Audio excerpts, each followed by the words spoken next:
Ngayon, so ang topic po natin ngayon, among other things, is yung performance appraisal or performance management system sa inyong kumpanya. If you're going to rate yung effectiveness ng inyong performance management system sa inyong kumpanya, how would you rate it with 10 being the highest? No?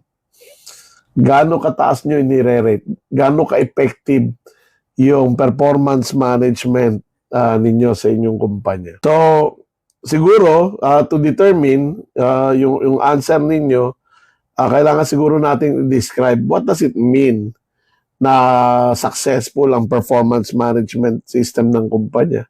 Di nahihit ng mga tao yung kanilang target, nade-develop yung kanilang capabilities, nakakatanggap sila ng kanilang mga performance incentives at bonuses, not because they're entitled to it, because they're able to show great performance.